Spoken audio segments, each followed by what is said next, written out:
Which celebrity went on the fastest, hardest and most destructive downward spiral from their peak? Aaron Hernandez. Played tight end for the New England Patriots. Fresh off a new contract.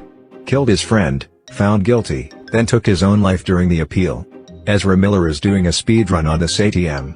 Kevin Spacey getting revealed to be a predator, using his sexuality as an excuse, getting fired from his projects and then posting an insane supervillain-level YouTube video as Frank Underwood basically blaming the viewers for being complicit.